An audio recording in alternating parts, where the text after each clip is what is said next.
સૌનું સ્વાગત છે અને થેન્ક યુ ફોર જોઈનિંગ. હું આજના જે મોડરેટર છે નીતાબેન હાર્ડીકર, એમનો થોડુંક પરિચય આપી દઉં. નીતાબેન આમ બહુ જાણીતું નામ છે ગુજરાતમાં. એ આંદોલનની વાત હોય કે પાયાના સ્તરે કામ કરવાની વાત હોય કે રાષ્ટ્રીય આંતરરાષ્ટ્રીય સ્તરે તાલીમો હોય કે ચર્ચાની વાત હોય કે નિર્ણયો લેવાના હોય કે પોલિસીની વાત હોય, દરેક જગ્યાએ એમની ભૂમિકા રહી છે. એ આમ MS યુનિવર્સિટીમાંથી એમણે સોશિયલ વર્કનું ભણ્યા અને પછી એ જ્યારે એ સ્થાપક ટ્રસ્ટી અને ડાયરેક્ટર એક્ઝિક્યુટિવ ડાયરેક્ટર આનંદી સંસ્થાના છે. અને એ પહેલા એમણે મહિલા સામખ્યમાં કામ કર્યું, જન વિકાસમાં કામ કર્યું અને આજે એ આખા ગુજરાતમાં ખાસ કરીને પંચમહાલ અને દાહોદમાં અને તેનું જે કામ છે ભાવનગર અને રાજકોટમાં પણ એ બધી જગ્યાએ એક નારીવાદી આગેવાન તરીકે, એક કેળવણીકાર તરીકે, તાલીમકાર તરીકે ગ્રામીણ આદિવાસી દલિત અને આસિયામાં ધકેલી ગયેલા મહિલાઓના અધિકારો માટે ખાસ કરીને એ કામ કરે છે. છેલ્લા 3 દાયકાથી તેઓ ક્ષેત્રને સમર્પિત છે, વરેલા છે. ઘણી બધી રાષ્ટ્રીય ઝુંબેશોમાં એમણે જોડાયા છે અને એમણે પ્રદાન કર્યું છે. યુએન એજન્સી સાથે ઘણું કામ કર્યું છે એમણે. તો એવા નીતાબેન આપણી સાથે છે મોડરેટર તરીકે. તો હું નીતાબેનને વિનંતી કરું કે તે આગળનો દોર સંભાળે. Nitaben. Thank you Sanjaybhai. Platform પર બહુ બધા સાથીઓ છે, બહુ બધા વડીલો છે જેમની પાસેથી શીખ્યું છે અને જેમની પાસેથી માર્ગદર્શન પણ મેળવ્યું છે. એટલે આ ઓળખાણને બદલે આજના દિવસે આપણે જે સહયાત્રી મિલન કર્યું અને એમાં આપણા જે વડીલોને નવાજ્યા એવા ડૉક્ટર અશ્વિન શાહ અને ડૉક્ટર હર્ષાબેન શાહ, જે ગ્રામ સેવા ટ્રસ્ટ ખારેલના સ્થાપક સભ્યો છે, એમનું આજના વેબિનારમાં હાર્દિક સ્વાગત કરું છું. અને એમની સાથે ડૉક્ટર શર્મિષ્ઠાબેન, ડૉક્ટર કંચનબેન, મિહિરભાઈ અને આઈ એમ શ્યોર ગ્રામ સેવા ટ્રસ્ટ ખારેલના બીજા સાથીઓ પણ આ વેબિનારમાં જોડાયા છે. આપ સૌનું ખૂબ ખૂબ સ્વાગત છે. અશ્વિનભાઈ અને હર્ષાબેન, શર્મિષ્ઠાબેન, કંચનબેન આ બધા જ તબીબી ક્ષેત્રથી આવેલા લોકો છે. ખૂબ પાયાનું સ્વાસ્થ્ય અધિકારનું કામ કર્યું છે અને ખાસ કરીને દૂર દરાજના અંતરિયાળ ગામોમાં દક્ષિણ ગુજરાતમાં સ્વાસ્થ્યને પ્રાથમિકતા આપી વિકાસના કામોને પણ એકસાથે કેવી રીતે દોરી શકીએ એ તરફનું સંસ્થાનું કામ રહ્યું છે અને જીવનભરનું આ કામ રહ્યું છે. એમના વિશેના લખાણ અને 32 વર્ષના કામોનું ડિફરન્ટ બહુ જુદી જુદી રીતે ડોક્યુમેન્ટેશન પણ થયું છે. પણ આપણા માટે આ સારો અવસર છે, આપણે એમને જ પાસેથી સાંભળીશું એમની આ યાત્રા વિશે અને એમણે જે પડકારો એમના કામ દરમિયાન જોયા છે, જે પડકારો એમણે સર કર્યા છે, કેટલાક વિશે હવે કદાચ એમણે શોર્ટ આન્સર્સ પણ ગોતી લીધા છે, તો એ વિશે વાત કરીશું. અમે જનસ્વાસ્થ્ય અભિયાન ગુજરાતના સાથી રહ્યા છે, એટલે હું એ ભૂમિકામાં પણ આપ સૌનું સ્વાગત કરું છું. મને બહુ આનંદ થાય છે કે કોઈક રીતે તો આપણે જનસ્વાસ્થ્ય અભિયાન ગુજરાતને આ સ્ટેજ પર એકબીજાને મળી રહ્યા છે. જનસ્વાસ્થ્ય અભિયાન દેશભરનું એક પબ્લિક હેલ્થનું જે આંદોલન છે, એમાં બહુ જ મોટા પાયે તબીબી ક્ષેત્રના લોકો જેમણે ગ્રામ વિકાસના પ્રશ્નોને મુખ્ય ધારામાં લાવવાનું કામ કર્યું છે, એમાં હર્ષાબેન અને અશ્વિનભાઈનો બહુ જ મોટો ફાળો છે. એટલે આજે એમના પાસેથી એમની આ યાત્રા વિશે, એમની સંસ્થાના કામો વિશે આપણે જાણીશું.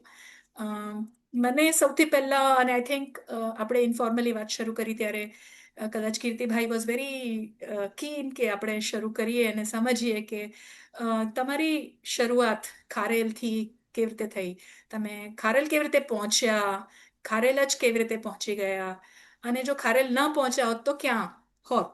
થોડુંક એનાથી શરૂ કરીએ અને પછી આગળ વાત વધારીએ. અશ્વિનભાઈ, આપનું માઇક મ્યુટ છે.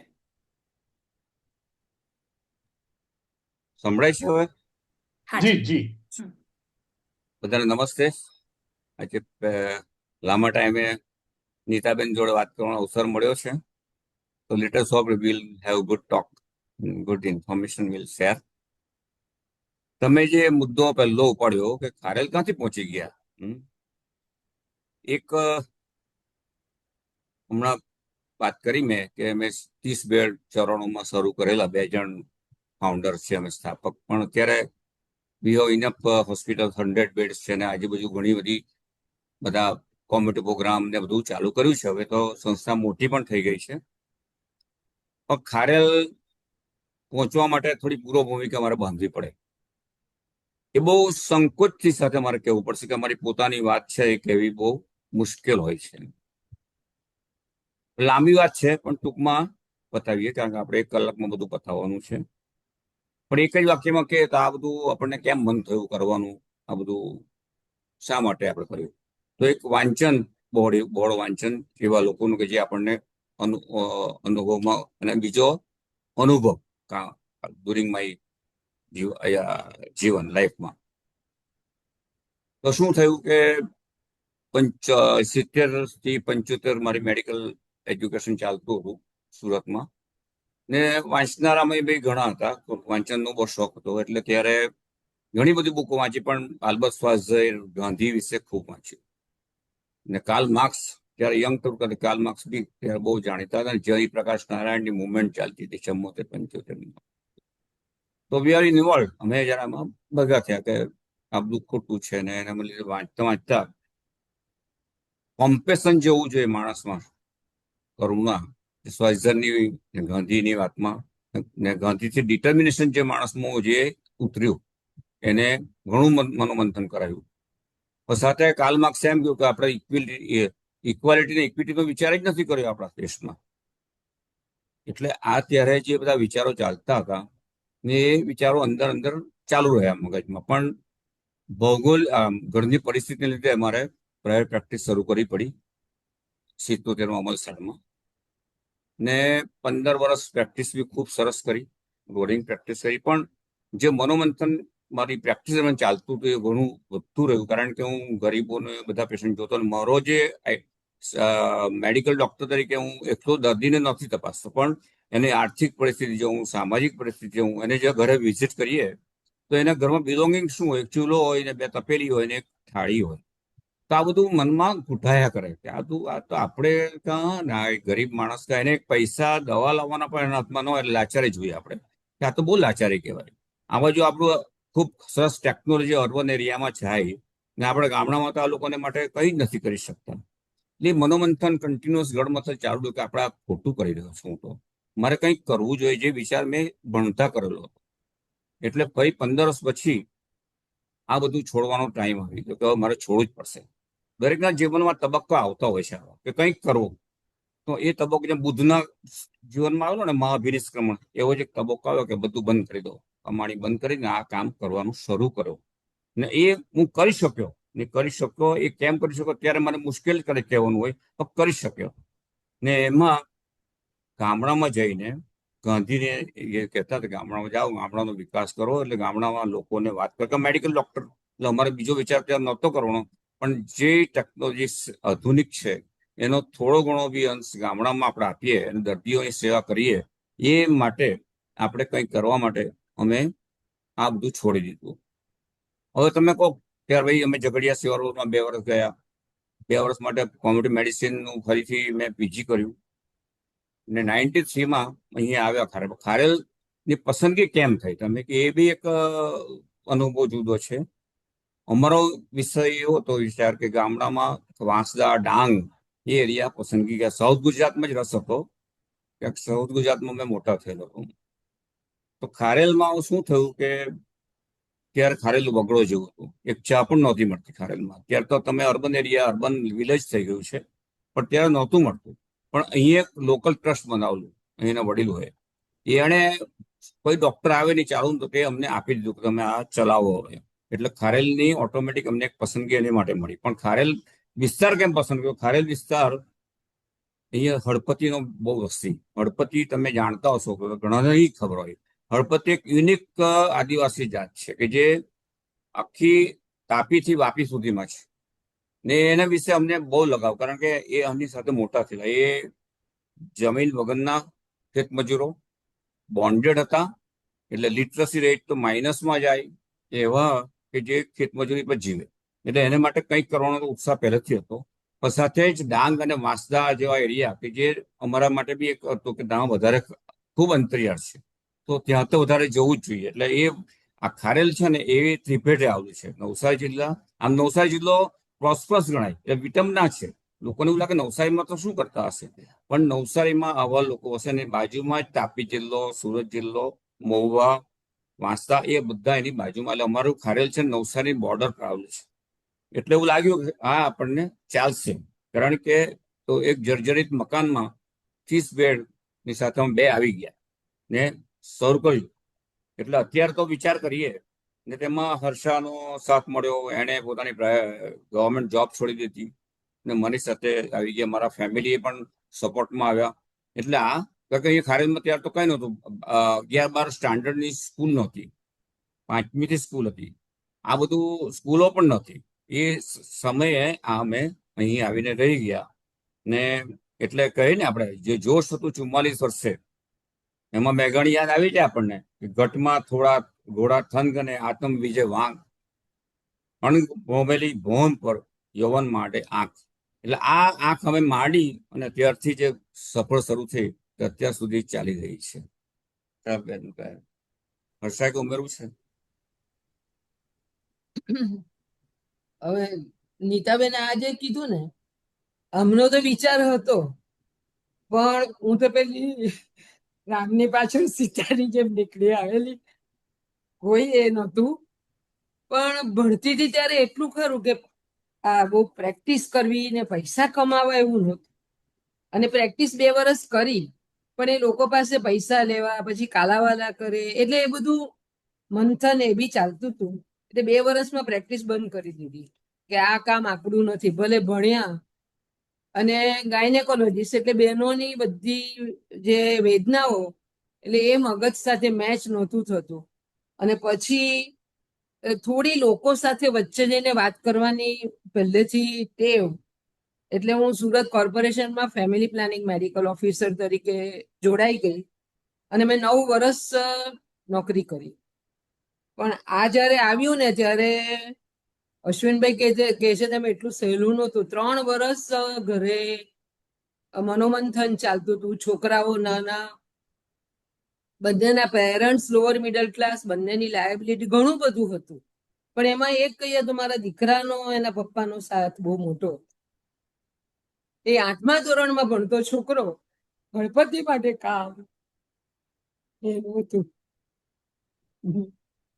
અને હું જોડાઈ ગઈ.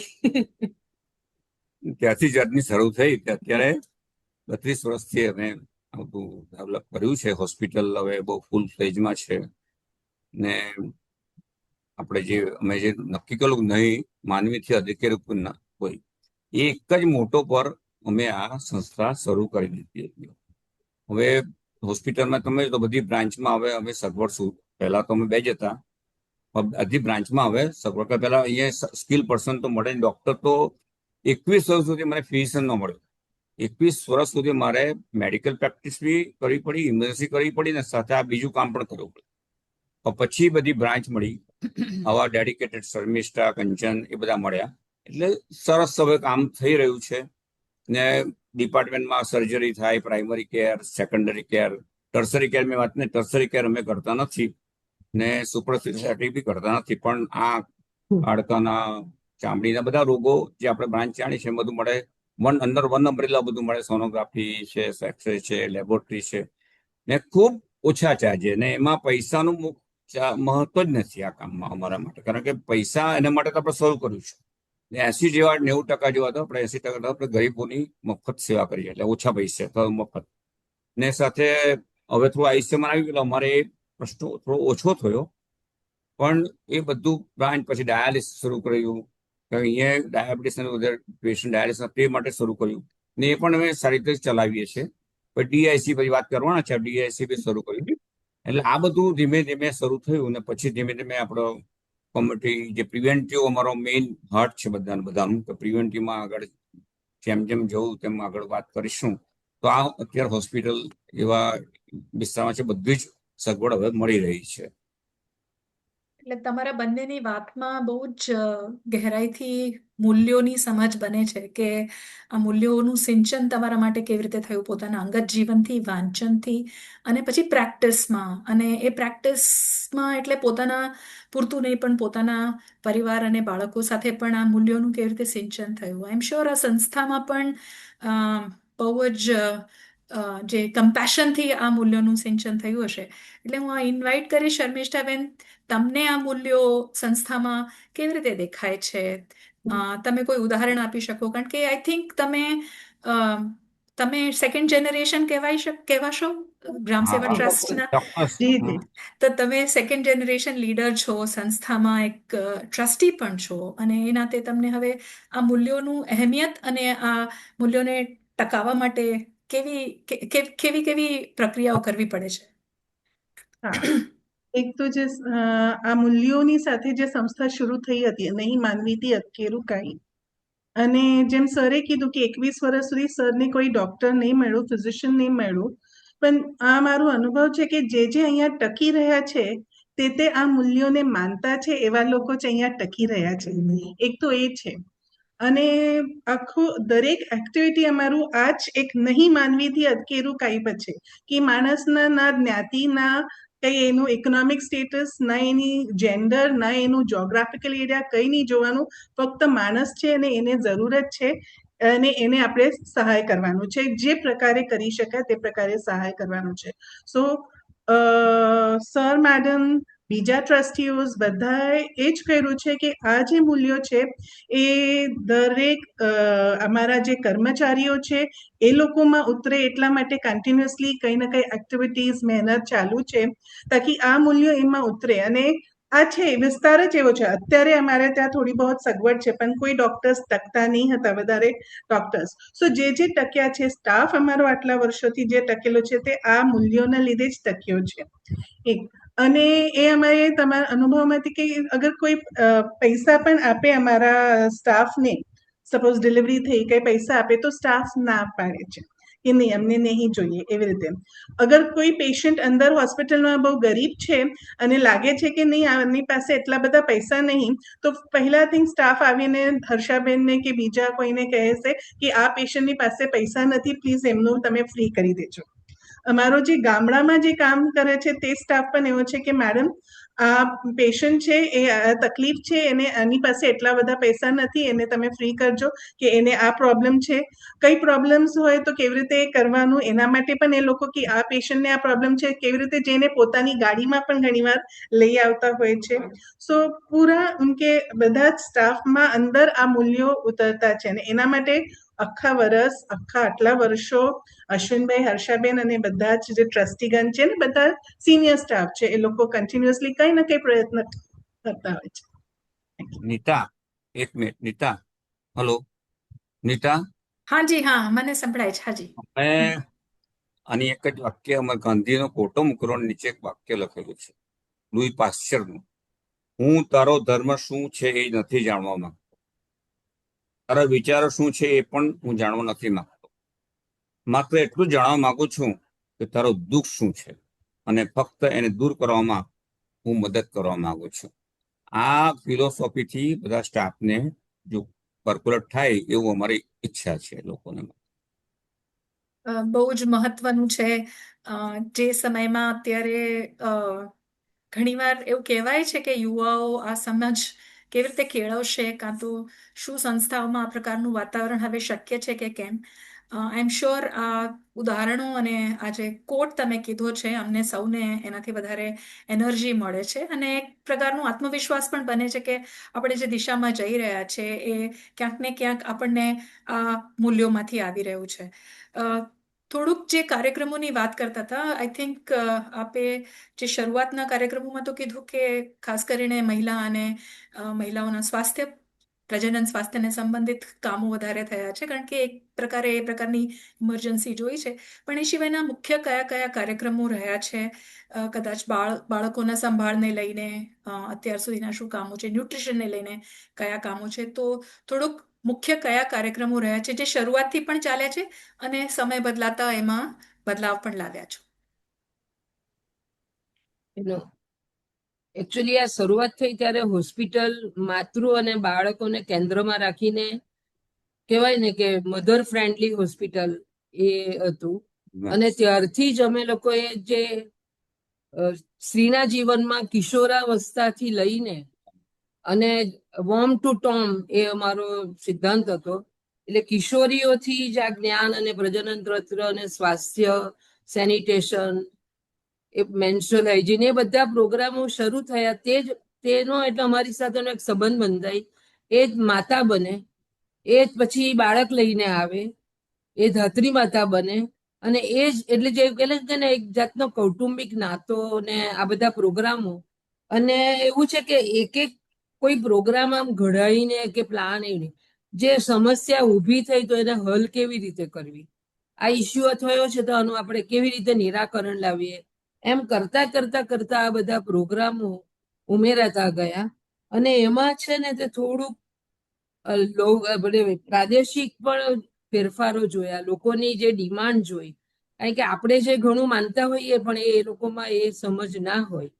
એટલે લોકોની પ્રાદેશિક ભાષા, લોકોના અનુકૂળ સમયે, અને એક અમારો જે સિદ્ધાંત કે પાયાનું એક કાર્ય ગણો કે આરોગ્ય શિક્ષણ એ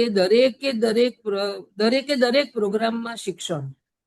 એટલે ધારો કે એક ક્રાઉડ અમારે 25 માણસો ભેગા થયા છે એટલે અમારું આરોગ્ય શિક્ષણ હોય. એ સગર્ભા ક્લિનિકમાં હોય, ધાત્રી માતા ક્લિનિકમાં હોય, કિશોરીઓમાં ફિલ્ડમાં બી હોય, ટીબી માટેના પેશન્ટો ધારો કે વોર્ડમાં બહુ લાગે, સિકલ સેલ છે. એટલે જે આરોગ્ય શિક્ષણની જે સમજ એ અહીંયાનો પાયાનો અમારો એક મોટામાં મોટો કાર્યક્રમ કરી શકીએ. અને બીજું શર્મિષ્ઠાબેને જેમ વાત કરીને તેમ કોમ્યુનિટી અને હોસ્પિટલ એ બંનેનું સંકલન હોય ને ત્યારે કોઈ બી સંસ્થા કે કોઈ બી લોકોને બી બહુ ફાયદો થાય. એટલે ક્યોરેટિવ માટે ધારો કે ગામની કોઈ બેન આ માલનરીશ બાળક છે કે માંદુ બાળક છે પણ એને ક્યાં મોકલવા માટે એને વિશ્વાસ છે. એટલે જે રેફરલ લિંકેજ અને અંદર એકબીજા સાથેનો સમન્વય, એ ફિલ્ડમાંથી લાવેલી બેન વોર્ડમાં એ બચ્ચું દાખલ થયું હોય તેને બી જોવા જશે. ધારો કે એ બાળકની પરિસ્થિતિ ઘરની આવી છે તો એ સિસ્ટર સાથે વાત કરીને, અથવા એને આ દવા આપવાની છે તો એ ઘરે જઈને બી કરશે. એટલે જે આ એક જેનો અમને બહુ મોટો ફાયદો જે અત્યાર સુધી ચાલુ રહ્યો છે. તમે જે વાત કરી તેમ ન્યુટ્રિશન માટે બી એ લોકોના જ ઘરના ઓટલો, એનો જ ચૂલો, એનો જ લાકડાથી, એ લોકોના જ ખોરાકમાંથી બધું જે ન્યુટ્રિશન કે રાખ કેમ બનાવી, ઓટલા પર બેસાડીને ખવડાવવું. એટલે એ એક એક બહેનોએ જે એ અમારું જે ગ્રામ્ય કક્ષાના કાર્યકરો બી એક અમારો બહુ મોટો પાયાના જે કહેવાય ને અમારા માટે એ મૂડી છે. અને આજની તારીખમાં અમે જે ખારેલમાં 22 ગામથી આ એક પ્રવૃત્તિ શરૂ કરેલી, જે એ 22 ગામ ઉપરાંત અત્યારે ડાંગમાં અમારા 90 ગામોમાં આ કાર્ય. પણ પહેલું અમારા ગ્રામ્ય કાર્યકરની જ પસંદગી થાય. અમે ડાયરેક્ટ જ અમારા વર્કરોને જ સમજાવીને એ લોકો મારફતે જ કામ કરાવીએ એવો અમે. એટલે એમાં કદાચ અમે આ પેલા એની સાથેનું સંકલન કહીએ ને ગવર્મેન્ટ સાથેનું, એમાં થોડા અમે પાછા પડીએ કારણ કે અમને અમારું જે બધું છે તે ત્યાં નથી સ્વીકારવાનું ને અમને ત્યાંનું પાવાનું. એટલે અમારું આ એક કદાચ એ ઘણો મુખ્ય છે અને એને લીધે આ બધી પ્રવૃત્તિઓનું અમારું અત્યાર સુધી ચાલે છે. એક વખત શરૂઆત થઈ અને હતી ને બીજું ન્યુટ્રિશન. એક હાજી, add સોરી. કરું? હાજી Sorry, હાજી add હા કરું? હા. એઝ હર્ષા મેડમે કીધું કે hospital, mother and child health અને જે એક્ટિવિટી શરૂ રહી, તો મેઇનલી અમારું એક્ટિવિટીઝ કે હોસ્પિટલ એક્ટિવિટી તો છે જ, 100 બેડ હોસ્પિટલ જ્યાં બધી સેકન્ડરી લેવલની સુવિધાઓ મળે છે. એના પછી ગામોમાં કમ્યુનિટી હેલ્થ આઉટરીચ પ્રોજેક્ટ્સ કરીએ જેમાં મેઇન ફોકસ ઓન પ્રિવેન્શન એના પર અને પ્રમોશન ઓફ હેલ્થ પર છે. તો સ્ક્રીનિંગ ઓફ ડિઝીઝીસ, તો તેમાં mother and child health, adolescent health છે, નોન કમ્યુનિકેબલ ડિઝીઝીસ છે, મેન્ટલ હેલ્થ છે, એ બધાનું કામ કરીએ છીએ. અને એની સાથે સાથે બીકોઝ એઝ વી સેડ કે હેલ્થ ઇઝ મલ્ટીફેક્ટોરિયલ, સો મિહિરભાઈ અમારું રૂરલ ડેવલપમેન્ટનું કામ કરતું છે, જે કામ કરે છે કે બહેનોના લાઇવલીહુડ માટે કામ કરે છે, સ્કિલ ડેવલપમેન્ટ માટે કામ કરતા હોય છે એ લોકો. પ્લસ એની સાથે સાથે એજ્યુકેશન કે હળપતિ વિસ્તાર જે ડૉક્ટર અશ્વિનભાઈએ કહ્યું કે એમાં મજૂરી કરનાર વર્ગ છે ને બાળકો સ્કૂલમાં જતા નથી રેગ્યુલરલી. સો આ વિસ્તાર, આ વર્ગ માટે અમે ટ્યુશન સોર્ટ ઓફ કરીએ જેમાં એ લોકોનું પ્રાઇમરી જે છે લર્નિંગ 3 hours જે આપણે કહીએ એને સ્ટ્રેન્થન કરીએ. સો એવા ગામના જ લોકોને ટ્રેન કરીને ટ્યુશન્સ કરાવીએ છીએ, ફ્રી છે, તાકી એ લોકો બાળકોના ડ્રોપ આઉટ રેટ્સ થોડા ઓછા થઈ જાય. હળપતિ વિસ્તાર લોકો જે માઇગ્રેટ કરે છે એમના બાળકોના માટે અમે પરોઢ બાળાવાસ ચાલુ કર્યું છે, તાકી જે ઈંટના ભટ્ટામાં જાય અને રસ્તાના કામ કરવા માટે રોડ કન્સ્ટ્રક્શનમાં જાય એ લોકોના બાળકો અમારે ત્યાં રહેતા છે અને સ્ટાન્ડર્ડ 1 to સ્ટાન્ડર્ડ 12 અમારે ત્યાં ભણતા છે. એવી એક્ટિવિટીઝ છે. અને પ્લસ એન્વાયરમેન્ટ માટે જે કરીએ છીએ કે નિર્ધૂમ ચૂલા છે કે સોલાર કુકર્સ છે કે રેઇન વોટર હાર્વેસ્ટિંગ છે, આ બધી એક્ટિવિટીઝ પણ કરીએ છીએ. એટલે સંસ્થા, હોસ્પિટલ, લાઇવલીહુડ અને એજ્યુકેશન, હેલ્થ, લાઇવલીહુડ અને એજ્યુકેશન, આ ત્રણેય ઉપર ફોકસ કરે છે. Thank you. હોલિસ્ટિક સર્વાંગી વિકાસ. બિલકુલ. એ તો ત્રણેય કાર્યક્રમો જે અત્યારે પરોઢની તમે વાત કરી, અને આઈ થિંક એક આંગણ કાર્યક્રમ પણ છે, એના વિશે થોડુંક કહેશો શર્મિષ્ઠાબેન?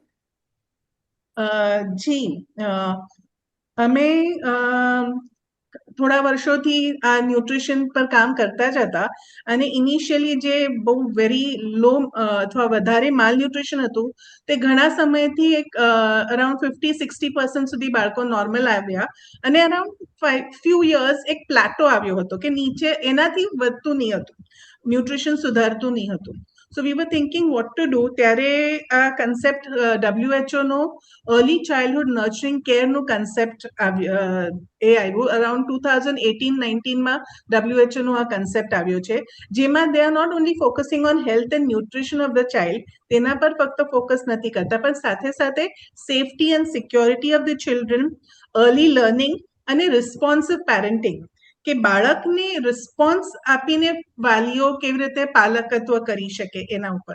સો આ કન્સેપ્ટ પર અમે અત્યારે એક 49 આંગણવાડીઝમાં પાયલટ સ્ટડી કર્યું કે આ શીખવાડ્યું પેરેન્ટ્સને, આ 4 કન્સેપ્ટ્સ માટે એમની ટ્રેનિંગ આપી, પેરેન્ટ્સને ટ્રેનિંગ્સ આપી, અને એમાં અમે જોયું કે બીકોઝ ઓફ રિસ્પોન્સિવ પેરેન્ટિંગ ઘણું early childhood nurturing care practices improve થયું હતું. ખાસ એમાં સ્ક્રીન ટાઈમ બાળકોનું ઓછું થઈ ગયું હતું. બીકોઝ ઓફ દેટ પેરેન્ટ્સ હવે બાળકોને ફોર્સફુલ ફીડિંગ નથી કરતા હતા, બાળકોની સાથે વધારે ટાઈમ સ્પેન્ડ કરતા હતા. સો આ જે એ શરૂ કર્યું એના લીધે અમે જોયું કે 3 વર્ષમાં અગેન જે પ્લાટો હતો એના કરતા ન્યુટ્રિશન પર ઇમ્પ્રૂવ થઈ ગયું હતું. સો આ એક અત્યારે જો પાયલટ સ્ટડી 49 આંગણવાડી ચીખલી તાલુકામાં અમે કર્યું છે. ઘણીવાર ઇવન જનસ્વાસ્થ્ય અભિયાનની ચર્ચાઓમાં અને સ્વાસ્થ્યના વિષય પર કામ કરતા, આઈ થિંક સામાજિક ક્ષેત્રમાં કામ કરતા સંસ્થાઓ સામે પ્રશ્ન આવે છે કે ઘણો બધો બદલાવમાં આપણે ઈચ્છીએ છીએ કે વર્તનમાં બદલાવ આવશે તો આ થશે, એટલે બિહેવિયરલ ચેન્જ પર બહુ બધું ભાર મૂકવામાં આવે છે, પણ બિહેવિયરલ ચેન્જને અસર કરતા ઘણા બધા પરિબળો હોય છે, જેમાંના કેટલાક પર આ ક્ષેત્રમાં કામ થયું છે.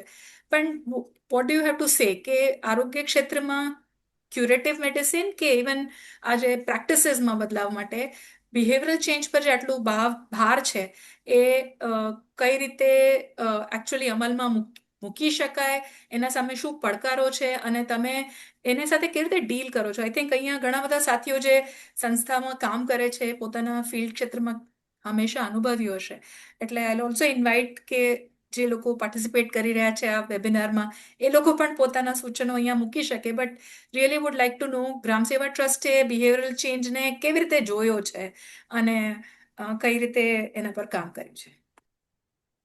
જી, એઝ હર્ષા મેડમે કહ્યું કે અમારા બધા જ પ્રોજેક્ટ્સ, બધા જ કામોનો એક પાયો છે આરોગ્ય શિક્ષણ. કેમકે behavioural change is very important as you sad કે આરોગ્ય માટે, અને એ થ્રુ આરોગ્ય શિક્ષણ કરવાની કોશિશ કરીએ છીએ. સૌથી મહત્વનું છે કે એક તો અમે ટ્રાય કરીએ છીએ કે ગામડા સમુદાય જે છે ગામોના, એ સમુદાયને ઓળખીએ, એમના રીતિ રિવાજો, એમનું કલ્ચર, એમના સોશિયો ઇકોનોમિક કન્ડિશન્સ એ ઓળખીએ. પહેલા તો એ છે. સેકન્ડ થિંગ ઇઝ કે એમની સાથે એક સારો સંબંધ બાંધીએ, એ ટ્રાય એક રાપો ડેવલપ કરીએ. અને અમારા માટે એ જરા ઇઝી હતું કેમ કે અમે એક ક્લિનિકલ બેકગ્રાઉન્ડથી આવ્યા હતા, ક્લિનિકલ સર્વિસીસ લઈને કમ્યુનિટીમાં ગયા, એટલે રાપો અને અમારું માનવું એ થોડું ઇઝી થયું હતું. સાથે જ અમે ગામના જ બહેનોને, લોકલ બહેનોને જ ટ્રેન કર્યું હતું એઝ આરોગ્ય કાર્યકર. સો કેમ કે ડોક્ટર્સની સાથે વાત કરવું મુશ્કેલ થઈ જાય છે ઘણીવાર પેશન્ટ્સને, પણ આ એમના જ ગામના બહેનોની સાથે વાત કરવું, મનથી જે પ્રોબ્લેમ્સ છે તે કહેવું એ ઇઝી થાય છે. એટલે આરોગ્ય કાર્યકર ગામડાના જે બહેનો છે એમને જ ટ્રેન કર્યું હતું. અને આ બહેનો એઝ હર્ષા મેડમ સેડ કે એકદમ સરસ સિમ્પલ ભાષામાં જે સ્પેશિયલી મેડિકલ ટર્મ્સ થોડા સા ડિફિકલ્ટ હોય પણ એ ટર્મ્સને પણ ઇઝી ભાષામાં એમની ભાષામાં એમની સમજાવે અને મેસેજીસ આપતા હોય છે. અને દરેક જે કંઈ બિહેવિયર ચેન્જ કરવાનું છે તો તેની પાછળનું રેશનલ સાયન્ટિફિક કારણ એમને સમજાવવામાં આવતું છે કે આ છે એટલા માટે આ કરવાનું જરૂરી છે કરીને. સો આવી રીતે એ લોકો મેસેજીસ આપતા હોય છે અને રિપીટેડ કોન્સ્ટન્ટલી, જેમ હર્ષા મેડમ કીધું કે વોર્ડમાં કરીએ, ક્લિનિક્સમાં કરીએ, કેમ્પ્સમાં કરીએ, જ્યારે જ્યારે એક સમુદાય ગ્રુપ મળે, 5-10 લોકો મળે તો કંઈ ના કંઈ એમને એ કરીએ. સો આવી રીતે વારંવાર મેસેજીસ આપતા હોઈએ છે. અને એ મેસેજીસ આપીએ છીએ ત્યારે ફક્ત ધ પેશન્ટને નહીં પણ સમુદાયને પણ હોય તેમાં, ફેમિલીઝને હોય, આગેવાનોને હોય તેમાં, ઇવન ધ ટ્રેડિશનલ હીલર્સ, બુઆ ભગત બુઆ વગેરે એમની સાથે પણ એ કરીએ. એમનું રોલ છે, એમનો સપોર્ટ ઘણો લઈએ બિહેવિયર ચેન્જ માટે. અને એમાં હજુ એક કરીએ છીએ કે બીજા કમ્યુનિટી લીડર્સ જે છે, પંચાયતના લીડર્સ છે, એમનો સપોર્ટ ઘણું લઈએ આ બધું કરવા માટે. સાથે જ રિપીટેડ કોન્સ્ટન્ટલી છે અને આ બહુ ઇઝી નથી. I am sure everybody will say કે this is not an easy thing behaviour change. 2 થી 3 જનરેશન્સ જાય ત્યારે આપણને થોડો બહુ ચેન્જ જોવા મળે છે. એ છે એક અમારું કે જે એમના રૂઢી એન્ડ રિચ્યુઅલ્સ છે અથવા કસ્ટમ્સ છે જે હાર્મફુલ નથી, એવા કસ્ટમ્સને આપણે બંધ નહીં કરાવીએ, પણ જ્યાં જ્યાં કંઈ તકલીફ હોય છે એવા ચેન્જીસ લાવવાની કોશિશ કરીએ. આ એક એમ છે. સો એટલા માટે, અને યુઝિંગ ગામડાના જ સી એગ્રીકલ્ચર લોકો છે તો એગ્રીકલ્ચરના જ ઉદાહરણો લઈએ. એગ્રીકલ્ચરના જ એ લોકોનો પાકના ઉદાહરણો, ગાય ભેંસના ઉદાહરણો એ લઈને એમને સમજાવીએ. સાથે જ જે એમ ગામોમાં જે કંઈ પોઝિટિવ કેસીસ થયા હશે, નેગેટિવ કેસીસ થયા હશે, એનું ઉદાહરણ લઈને એમને સમજાવીએ છે લોકોને to help and change there behaviour. સાથે જ જે છે કે આ બધું આ કરવાથી શું થયેલું છે કે ઓવર ધ યર્સ, અને કાંચનબેન કહેશે કે અમે સામ દામ દંડભેદ બધું વાપરીએ. તો જ્યાં પ્રેમથી સમજાવવાનું છે ત્યાં પ્રેમથી સમજાવીએ, જ્યાં થોડું અમે કહેવું પડે છે જો તમે આવું કરશો તો સર્વિસીસ તમારે પછી બધું ફ્રી નહીં મળશે, એવું પણ સમજાવવું પડે છે અગર તમે આવું કરશો તો. સો આ બધું સામ દામ દંડભેદ વાપરીએ અને અમે આ ટ્રાય કરતા હોઈએ છીએ કે ચેન્જીસ લાવીએ એ લોકોમાં. આનાથી એવું થયેલું છે કે બ્રાન્ડિંગ, અમારા વિસ્તારમાં ટ્રાઇબલ એરિયામાં બાળકોને બ્રાન્ડિંગ કરતા હતા. 10-15 દિવસના નવજાત શિશુને હોટ આયર્ન રોડથી બ્રાન્ડ કરતા હતા પેટ પર, આ સમજીને કે પેટમાં કઈ તકલીફ છે અગર બાળક રડે. સો એ ઓછું થઈ ગયું છે. સમ એક્શન્સ લાઈક ગ્રાઇપ વોટર, ઘસારો, એ બધું આપવાનું, એ બધું ઓછું થઈ ગયું છે. હેલ્થ સિકિંગ બિહેવિયર પહેલા બિલકુલ આવતા નહીં હતા, હવે એ લોકો હેલ્થ 1-2 દિવસની જ બીમારીમાં પહોંચતા છે. સ્નેક બાઇટના પેશન્ટ્સ હોસ્પિટલમાં પહોંચતા થઈ ગયા છે. એમાં એ પણ સમજાવતા છે અમને કે સી તમે ભગત બુવાનું કરવાનું છે તો કરો, પણ સાથે સાથે તમે આ પણ કરો. સો પહેલા અહીંયા કરો અને તે પણ કરો. સો આ બધું પણ કરતા છે. સો થોડું વોટ યુ સે સમજાવીને, થોડું એમનું સમજીને એ કરીને કોશિશ કરતા છે. અને એનાથી બહુ થોડું ધીરે ધીરે ફરક દેખાતું છે. ઇવન હવે આજકાલ fathers are taking more interest in child rearing, જે પહેલા દેખાતું નહીં હતું. ફાધર્સ બાળકોને ચેકઅપમાં લાવે છે, ફાધર્સ કેંગરૂ મધર કેરનું કરે છે, હસબન્ડ સેનિટરી નેપકિન્સ લેવા જાય છે આપણા ડિલિવરી થયેલા વાઈફને. સો આ બધા ચેન્જીસ અમે ધીરે ધીરે દેખાતા થઈ ગયા છે. Thank you. ઘણું યુઝફુલ રહેશે સૌને માટે. થોડુંક આગળ વધીએ કારણ કે આપણી પાસે સમય પ્રશ્નોત્તરી માટે પણ રહેશે. મને તમે કંચનબેનનું પણ રેફરન્સ આપ્યું, શર્મિષ્ઠાબેન આ વાત કરતા હતા. આઈ થિંક એના પછીની પેઢી પણ તમારી સંસ્થામાં છે. સામાન્ય રીતે સંસ્થાઓ માટે એક પ્રશ્ન હોય છે, અમારા જેવા સંસ્થાઓ માટે પણ પ્રશ્ન હોય છે કે તમે જે ફાઉન્ડર્સ છે એ આમ એટલા બધા પોતાના પગ જડીને બેઠા છો કે બીજાઓ કેવી રીતે અહીંયા નેતૃત્વ લઈ શકે. તો આજે એક ફાઉન્ડરની ઉપસ્થિતિમાં બીજું નેતૃત્વ કાં તો એમની ઉપસ્થિતિ વગર પણ નવું નેતૃત્વ ઊભું કરવા માટે તમારી સંસ્થામાં કેવા પ્રયાસો થયા છે? શું એમાં કોઈ પડકારો આવે છે કે કેમ? અને નવા નેતૃત્વ આવ્યા પછી કેવા પ્રકારના ડાયનામિક્સ થાય છે અને એને તમે કેવી રીતે હેન્ડલ કરો છો? અશ્વિનભાઈ, may be you will have to start. એટલે આજે ફાઉન્ડરની તમે વાત કરી ને કે જનરેશન બદલાય, એટલે ફાઉન્ડર સિન્ડ્રોમ આપણે સાદી ભાષામાં ઘણી વાર કહીએ, પણ એનું મહત્વ આપણે છે ને વર્ષોથી આપણું કલ્ચરમાં છે ભારતના. એટલે વંશ આપણો ચાલવો જ જોઈએ એવું માનસિક રીતે આપણું કુટુંબમાં જનરેશન છે, તે આપણામાં ઘૂસ્યું છે. એટલે ફાઉન્ડરને તો આજે ફાઉન્ડર કેમ છે, એને પોતાને એવું લાગે કે મારા જેવું તો કોઈ કામ નહીં કરી શકશે, બધું બગડી જશે, હું જાઉં તેમ. એટલે છેલ્લે સુધી કોઈ ફાઉન્ડર પોતાની પેઢીને નિયુક્ત નથી કરતા એ બધી જગ્યાએ. એટલે ઘણી સંસ્થાઓ ભાઈ વંશમાં કેમ ભાઈ છેલ્લે સંતાનને સોંપાય વંશનો પોતાનો, બીજા તો તૈયાર નથી, એટલે વંશનો છોકરા પોતાનો એ પેઢી પોતાની કુટુંબ જ છે ને એવું માની બેસે છે. પણ ફાઉન્ડર અમારો જો પોતાનો અનુભવ કહીએ તો ફાઉન્ડર પોતે, મેં પોતે જે અનુભવ્યો કે ભાઈ ઘણું બધું બદલાઈ રહ્યું છે.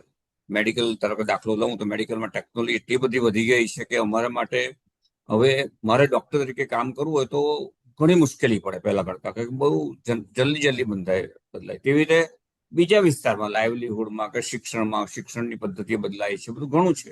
એટલે ફાઉન્ડરે પોતાને લિમિટેશન સમજતા શીખવું પડશે. એટલે એ એક તો મુખ્ય સરકારી કાયદા જે છે, સ્ટેચ્યુટરી જે requirement of the government is changing very fast. FCRA કે આપણું GST કે બધું છે એ એને માટે સમજવું મુશ્કેલ, કારણ કે એની હવે અમુક લિમિટેશન આવી. અને જનરેશન કલ્ચર પણ એને સમજવું પડે, કારણ કે જનરેશન એવું છે, અમે એમ કહેતા હોય છે કે ભાઈ તું મારા ખભા પર જોઈ છે આગળનું, એવું કહી શકું શર્મિષ્ઠાને કે અમે તો બધું કરેલું, પણ એ પોતે સમજવાની તૈયારી રાખી. એટલે અમે જે વાત કરીએ છીએ કે કાર્યક્ષમતા નબળી પડતી જાય આપણી ધીમે ધીમે સંસ્થાની ને, કારણ કે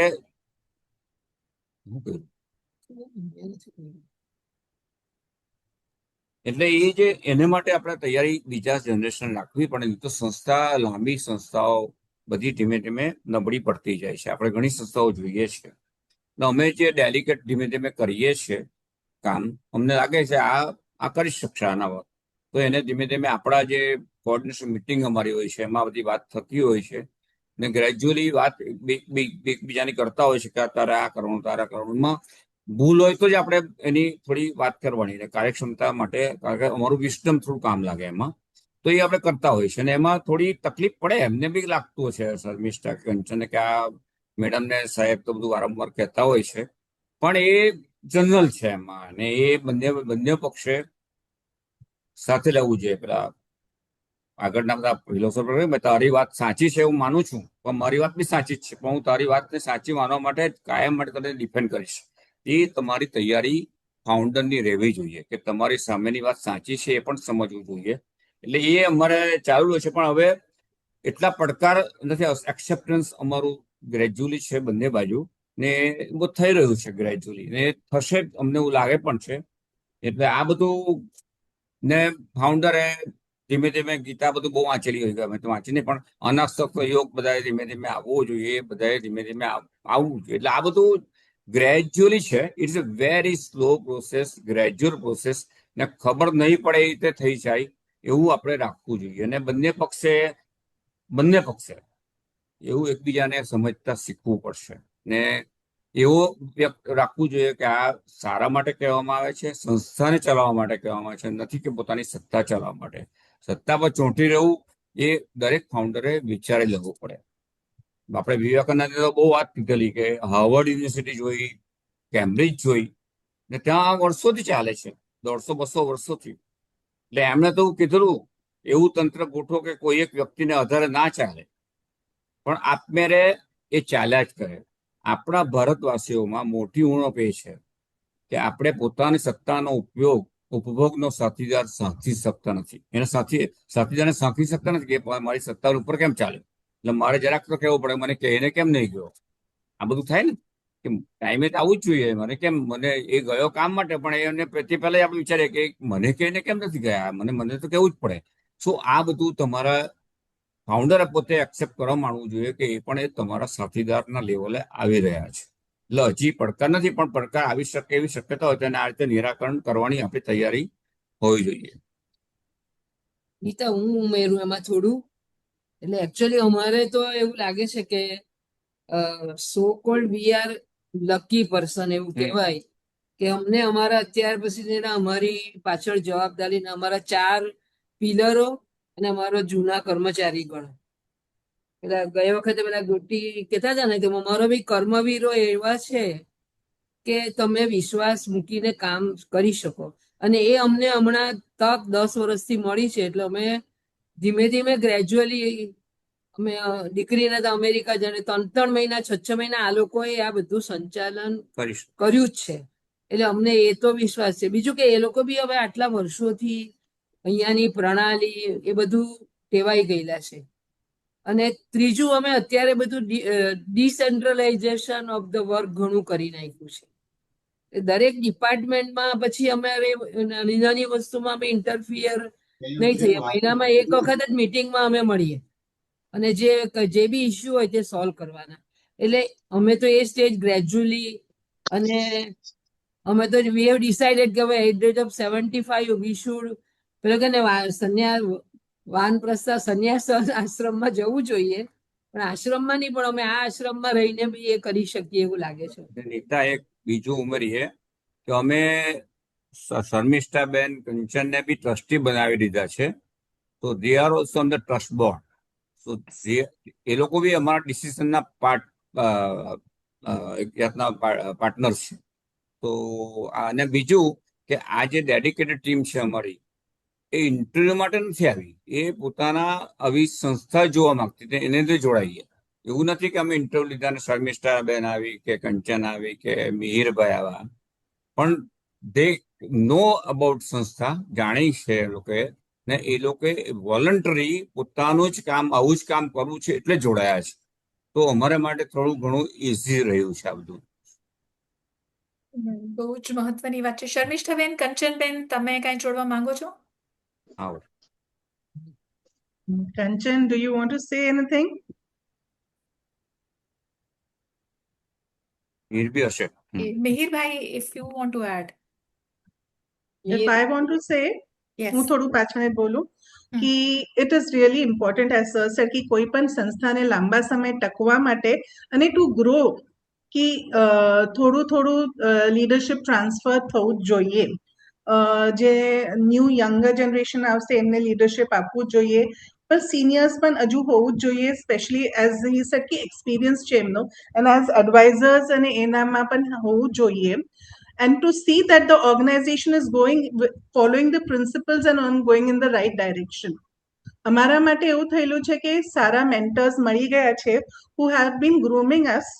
અને ધીરે ધીરે from small, હું જોઈન થઈ as a community medical officer, ધીરે ધીરે I became the head of the department and અત્યારે ટ્રસ્ટી. સો આ બધું કરતી વખતે અલગ અલગ ટીમ બિલ્ડિંગના માં grooming થઈ ગયું છે. ડોક્ટર રોડા પટેલ કરીને અમારા એક ટ્રસ્ટી હતા who has really groomed us in team building, project management. પછી જ્યારે અમે હેડ ઓફ ધ ડિપાર્ટમેન્ટ થયા, અમે ટ્રસ્ટી થયા, સો લીડરશિપના અમારે કોર્સિસ કરવા માટે મોકલ્યા હતા અશ્વિનભાઈ આશાબેને. ગુડ ગવર્નન્સ, ધ્વની બેંગ્લોરનું છે, એમાં ગુડ ગવર્નન્સ. સો વારંવાર એ આવી રીતે કોર્સિસ કરાવતા હતા. સાથે જ as he said, first we were not trustees, ત્યારે અમને as invitees બોલાવતા હતા in the trust meetings to see the process, and decision taking process માં અમને પણ invite કરવામાં આવેલું હતું.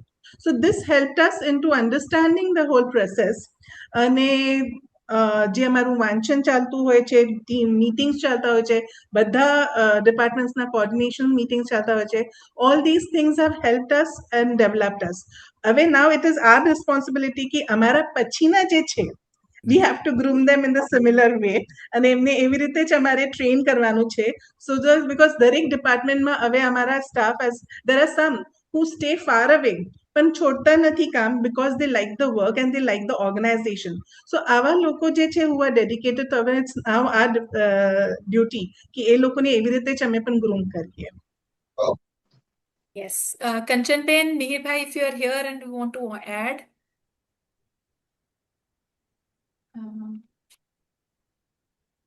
I can't see them. In case એ પાછળથી કહેવા માંગતા હોય તો Hello. પણ યસ કચન નીતાબેન? હા નમસ્તે બધાને. નમસ્તે.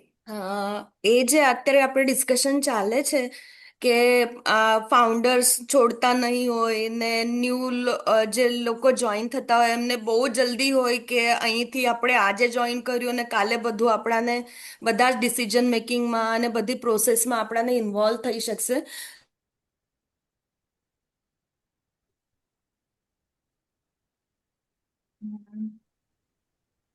કંચનબેનનો અવાજ સંભળાતો નથી. Is it only for me or everybody else? નથી સંભળાતું. નેટ ગયું હશે. નથી સંભળાતું. Okay. પણ એમનો માઇક અનમ્યુટ કરેલો છે એટલે કંચનબેન તમને અમારો અવાજ સંભળાય છે? આઈ થિંક નેટવર્ક ઇશ્યુઝ કઈ થયા છે. સો નેટવર્ક Okay. ઓકે, તો શું આપણે નેક્સ્ટ મને મારા તરફથી છેલ્લો પ્રશ્ન, but you can add few more things.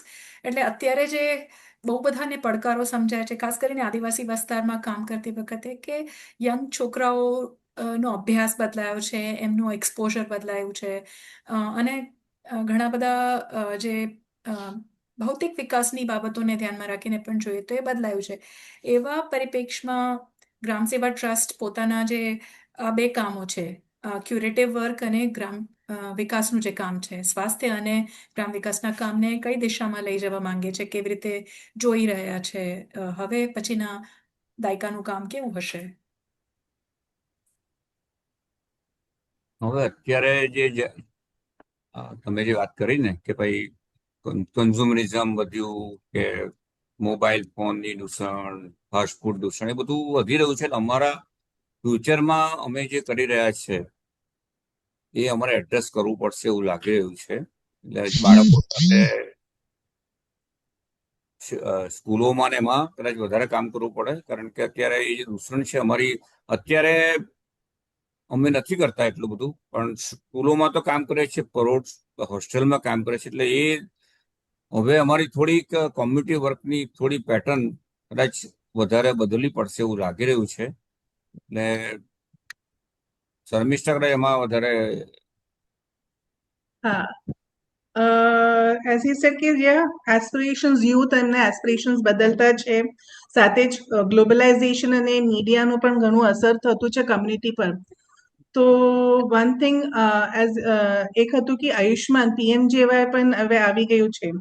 સો એ અમારા માટે એક સારું થઈ ગયું છે કે PMJY ઇટ ઇઝ હેલ્પિંગ અસ કે લોકોને અમે સર્વિસીસ વધારે આપી શકતા છે બીકોઝ ઓફ ધીસ આયુષ્માન યોજના. અને સાથે સાથે એ લોકો જ્યારે બહાર અમારે કંઈ ટર્શરી કેર માટે પણ રિફર કરવાનું હોય તો એવી હોસ્પિટલ્સમાં મોકલી શકીએ છીએ કે જ્યાં PMJY છે. સો એ લોકોને વિથ ધ ડિગ્નિટી એ લોકોને સારી સર્વિસીસ, ક્વોલિટી સર્વિસીસ મળતી છે. સો એટલે આવા યોજનાઓને અમારે વધારે એ કરવાનું છે. સેકન્ડ થિંગ ઇઝ કે સર કે અહીંયાના વિસ્તારમાં હવે ઘણી બધી સર્વિસીસ મળતી થઈ ગઈ છે, તો અમારે ઇન્ટિરિયર એરિયાઝમાં વધારે જવાનું છે, જેમ કે ડાંગ છે. ડાંગમાં વધારે અમારી હેલ્થ સર્વિસીસ કરવાની છે, અને સુરગાણા તાલુકા છે નાસિક જિલ્લાનો, વિચ ઇઝ સિમિલર ટુ આ ડાંગ. સો ત્યાં પણ અમારે ત્યાંના પેશન્ટ્સ અમારે અહીંયા આવતા હોય છે, તો હવે ત્યાં સુધી કંઈ અમે હજુ હેલ્થ સર્વિસીસ કરી શકીએ કે તે વિચાર કરતા છે. Then there are changes in the pattern. MCH અને ઇન્ફેક્શિયસ ડિઝીઝીસ હવે એટલું તકલીફ નથી જેટલું NCDs અને મેન્ટલ હેલ્થ આવી ગયું છે. એટલે મોર ફોકસ ઓન NCDs અને મેન્ટલ હેલ્થ કરીએ, સ્ક્રીનિંગ અને મેનેજમેન્ટ તો કરીએ જ, પણ લાઇફસ્ટાઇલ ચેન્જીસ પર વધારે ફોકસ કરીએ on the youth in schools and colleges. અને એ છે rehabilitation of this patients, because mental હેલ્થનું રિહેબિલિટેશન, જીરિયાટ્રિક પેશન્ટ્સનું રિહેબિલિટેશન, એના પર ફોકસ કરીએ. આ છે.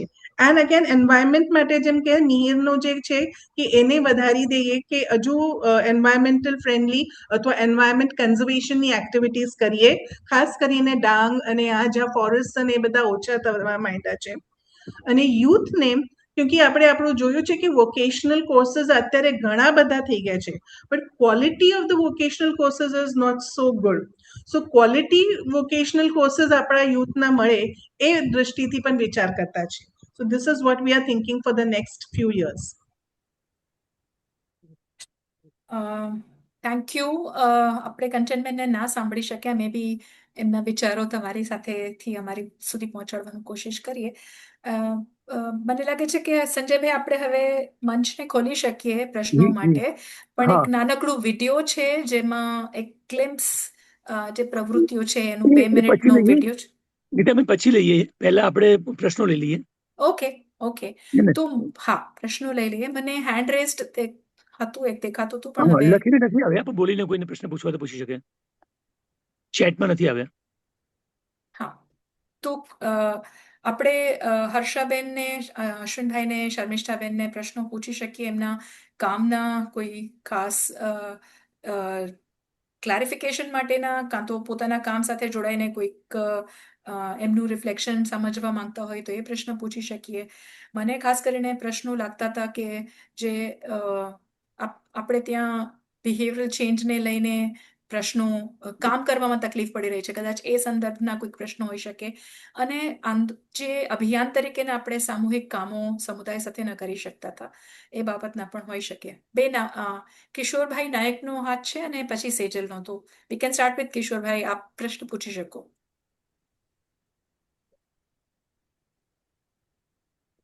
ઓમ શાંતિ. અવાજ સંભળાય છે મારો? હાજી. સૌનું સ્વાગત છે. પ્રશ્નો તો નથી, પણ ટ્રસ્ટી હોવાના નાતે થોડીક સમીક્ષાત્મક વાતો અને મારા અવલોકનો રજૂ કરવાની અનુમતિ માંગુ છું આપની પાસે. Okay.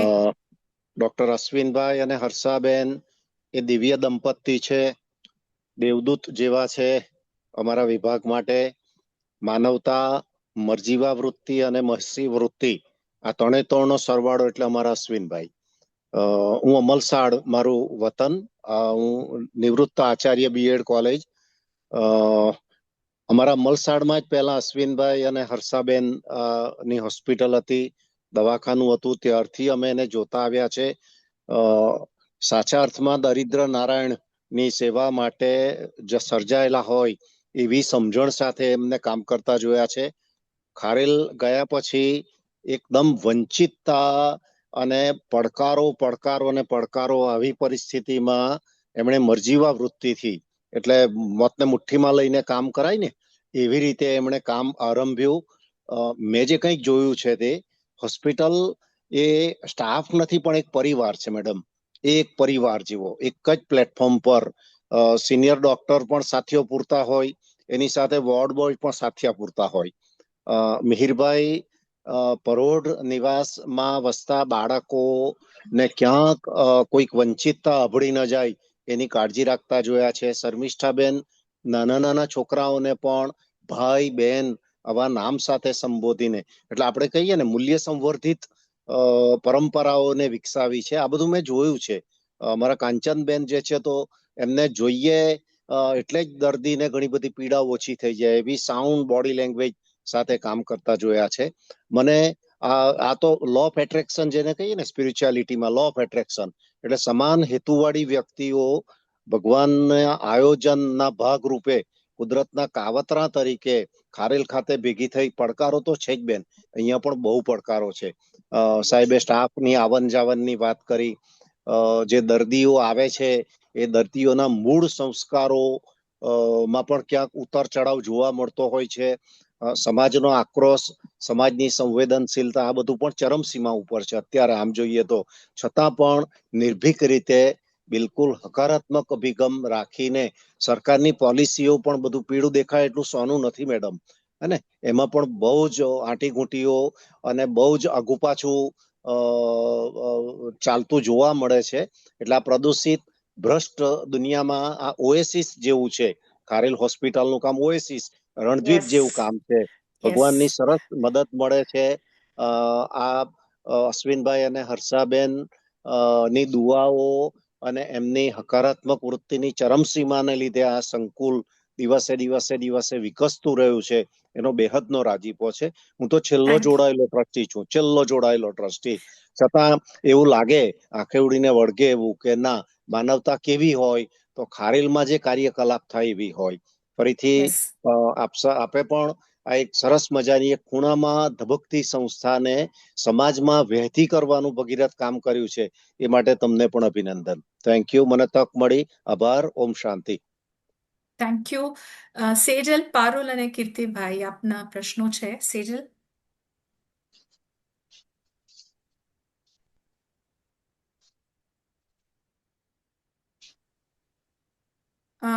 May be Parul, you can start. આપ પૂછી શકો.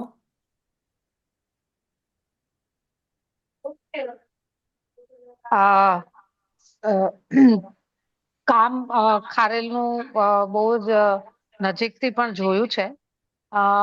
પણ ખાસ કરીને મને જે બહુ જ આકર્ષે મારા પોતાના અંગત રસને લઈને, તે ત્યાંના બાળકો સાથેનું પરોઢનું કામ.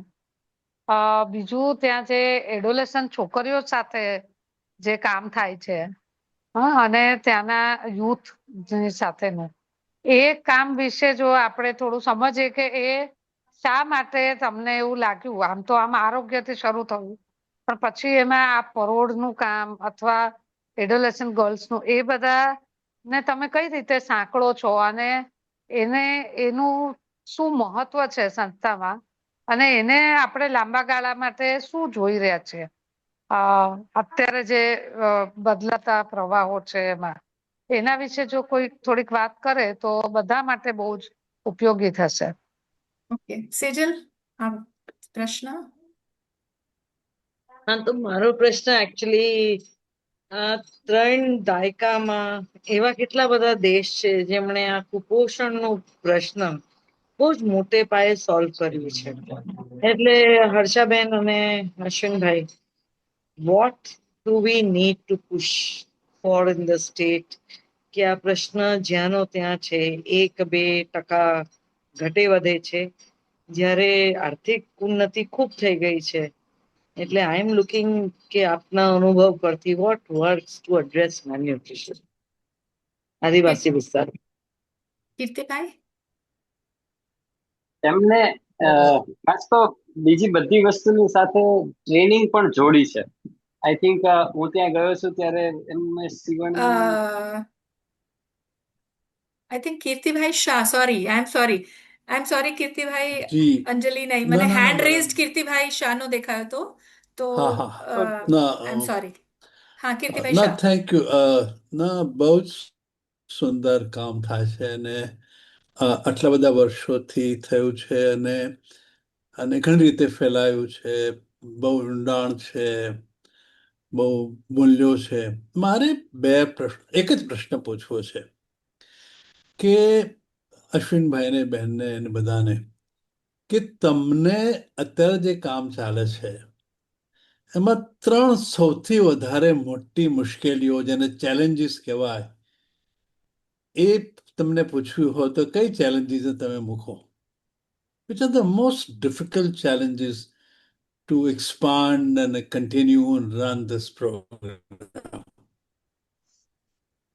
અશ્વિનભાઈ, હર્ષાબેન, શર્મિષ્ઠાબેન, આ 3 પ્રશ્નોથી શરૂ કરીએ. આઈ થિંક લીલાબેનનો પણ હેન્ડ રેઝડ હતો અને સંજયભાઈનો પણ. We can take them letter.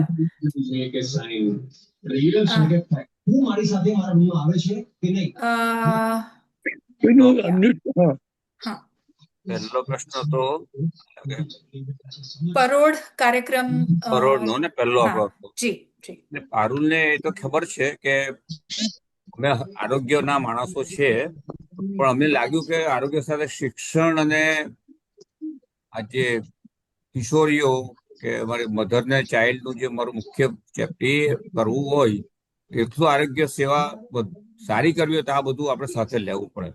એટલે અમે જે બાળકો ભણતા નહોતા, પરોળમાં એવું હતું કે માઇગ્રેટ થતા હતા એના 8 મહિના માટે એના વાલીઓ. એટલે અમે એ જોઈને, ધારો કે અમારે ત્યાંની કામવાળી છે, એની એના છોકરાઓ સ્કૂલમાં ગયા જ નથી 8 મહિના અહીંયા અમારતા જ કરે છે. એ બધું જોતા જ અમને લાગ્યું, ને રોડાબેનની વાત કરી, એ પણ શિક્ષણમાં બહુ રસ ધરાવતા હતા. એટલે બધું મળીને અમે હોસ્ટેલ ચાલુ કરી કે જેમાં બાળકોને અમે રાખીને જ ભણાવીએ.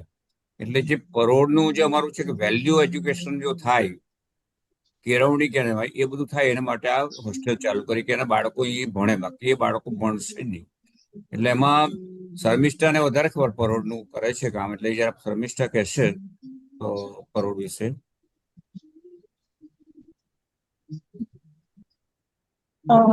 પરોળનું પારુલબેન, તમને તો ખબર છે કે મેં હેલ્થમાં કામ કરીએ છીએ, અને હેલ્થનું જ્યારે કામ કરતા હતા, જ્યારે અમે બહેનો જોતા હતા, માલનરિશ બહેનો, કેમ કે 16-17 યર ઓલ્ડ બેન છે એ હવે સગર્ભા બની ગઈ છે, અને ટ્રાઇબલ એરિયાનું કસ્ટમ છે કે લગ્ન નથી થતું, એ લોકો એકસાથે રહેવા શરૂ કરી દેતા હોય છે. Now this is the phase, adolescent phase, જ્યારે આ થતું છે. એ ઓછું કરવા માટે એ જે લાગ્યું કે પહેલા તો કિશોરીઓની સાથે જ વાત કરવું જોઈએ, અને ઓલ નો બધા લાઈફ સાયકલ અપ્રોચ, એટલે કિશોરીઓની સાથે જ વાત કરીને સ્કૂલમાં જઈને ગામોમાં અમે આ કામ ચાલુ કર્યું હતું ટુ પ્રિવેન્ટ એક કે જ તાકી મિનિટ શર્મિષ્ઠા મેમ, સોરી, સંજયભાઈ ક્યાંકથી કોઈનું માઇક ઓન મને છે? કહ્યું છે હા, I told Jessna to mute the mics of the others other than speakers. Yeah. કોઈ જેનું માઇક હોય એ જરા મ્યુટ કરે, જેનું અનમ્યુટ છે એ મ્યુટ કરે પ્લીઝ. સોરી. યા શર્મિષ્ઠા બેન. સો એટલે કિશોરીઓ સાથે જ કામ શરૂ કર્યું, અને જ્યારે અમે માલન્યુટ્રિશનમાં કામ કરતા હતા, હવે માલન્યુટ્રિશન ઓછું થવા માંડ્યું, ચિલ્ડ્રન વર હેલ્ધીયર, પણ એ લોકોનું આગળ શિક્ષણ નહીં થતું હતું, કેમ કે પેરેન્ટ્સની સાથે માઇગ્રેટ થયા, રસ્તાના કામ કરવા, પેરેન્ટ્સ જ્યાં ગયા ત્યાં બાળકોને લઈ ગયા, અથવા જ્યાં ઈંટના ભટ્ટામાં ગયા તો ત્યાં લઈ ગયા. તો આવા બાળકોના માટે કંઈ કરવું જોઈએ એવું વારંવાર લાગતું હતું, અને એટલા માટે આ જે પરોળ બાળ આવાસ ચાલુ કર્યું હતું કે આ બાળકોને પણ અભ્યાસનું એક શિક્ષણનું તક મળવી જોઈએ. અને અત્યારે અમારી પાસે અત્યાર સુધી અરાઉન્ડ 150 જેટલા બાળકો ભણીને ગયા છે.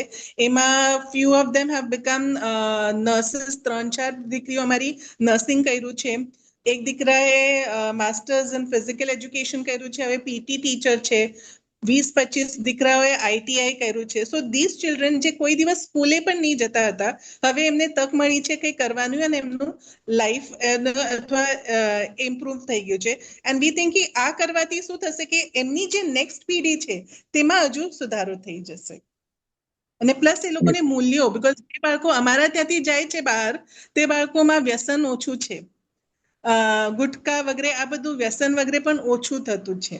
સો દારૂનું વ્યસન ઓછું છે. સો આ મૂલ્યો આધારિત પણ શિક્ષણ એમને મળે, કેમ કે જે હળપતિ વિસ્તારમાં છે ત્યાં વ્યસન અને આ બધી તકલીફો પણ વધારે હોય છે. નીતાબેન, 2 પ્રશ્નો લીલાબેનના છે, લીલાબેન વિસારિયાના. તો બીજા કોઈના પ્રશ્નો ના હોય તો હું એમના કહું. હા, આગળના 2 પ્રશ્નો હજી આપણે રિસ્પોન્ડ કરવાના બાકી છે. એક ન્યુટ્રિશનને લઈને ઓકે. સેજલનો હતો. માલન્યુટ્રિશનની જે વાત કરી ને એમણે કે ભાઈ આગળ શું, તો એ શર્મિષ્ઠા માલન્યુટ્રિશનનું કામ કરે છે, એટલે સાથે બોલીને પણ આંગણને જે અમારો પ્રયોગ છે એ કરે આપણે પુશ કરવો જોઈએ એવું મને લાગી રહ્યું છે. કારણ કે જે આપણે પ્લેટો આવેલો, શર્મિષ્ઠાએ વાત કરી કે પ્લેટો આવેલો, ને અત્યારે હજી બી ગવર્મેન્ટ કે ગુજરાત કે ગમે ત્યાં માલ ન્યુટ્રિશન, એટલે આપણે એને મોડિફાઈ કરવો જોઈએ એવું અમને લાગે કે આપણે બધાએ હાઈ પ્રોટીન ડાયટ આપ્યો, આ આપ્યો, એ ઘણું કર્યું, ને એક તો પ્રેગ્નન્ટ લેડીને આપણે હજી વજન નથી વધારી શકતા, એટલે માનવની ચાઇલ્ડ હજી પણ થાય છે. એટલે બધું મધર એન્ડ બંનેને એડ્રેસ કરવાને સાથે આંગણ જે નવો પ્રોગ્રામ છે થોડો, જે અમારો પાયલોટ છે, એમાં અમને લાગ્યું છે કે એનાથી કદાચ વધારે ફાયદો થઈ શકે. એટલે શર્મિષ્ઠા કદાચ આમાં થોડું વધારે ઉમેરી શકે.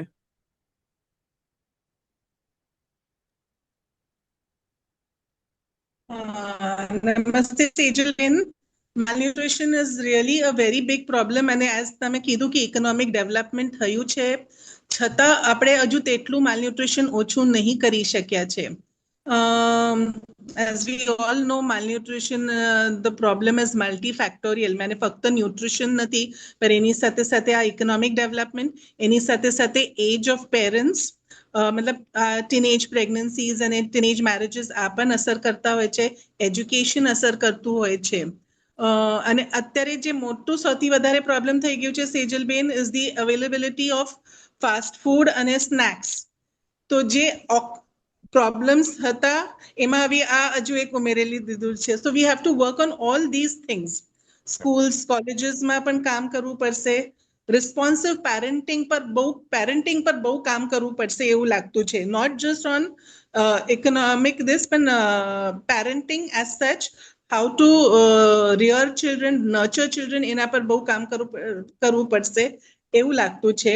અને આ બાકી બધું ટીનેજ પ્રેગ્નન્સીઝ વગેરે જે ખાસ કરીને ટ્રાઇબલ એરિયાઝમાં વધારે જોવા મળતું છે, એના પર how do we work on fast food and the available snacks, packaged food જે અત્યારે મળતું છે, સ્નેક્સ મળતા છે, કુરકુરે અને આ બધું, મેગી મળતું છે, જે પેરેન્ટ્સ ફીલ કે ઓકે આ તો બહુ સારું છે ને આપણા બાળકોને આપવું જોઈએ, બિસ્કિટ્સ આપવું જોઈએ. સો આ ફાસ્ટ ફૂડ પર પણ બહુ કામ કરવાની જરૂરત છે. સો ઓવરઓલ ઘણા ફેક્ટર્સ પણ કામ કરવાની જરૂર છે. યુ સેડ કે ગવર્મેન્ટ લેવલ પર કેવી રીતે એડવોકેસી કે આપણે શું કહીએ, એના પર થોડું વિચાર કરવું પડશે. પણ maybe education of girls એજ્યુકેશનને વધારે એ કરીએ તાકી age of marriage, age of first pregnancy ઓછું થઈ જાય.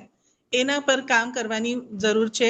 સ્કૂલ્સમાં હજુ પણ એવું થતું છે કે primary education is not up to that mark. So છોકરીઓ 8th સ્ટેન્ડર્ડ પછી 9th 10thમાં જતા નથી ઘણીવાર.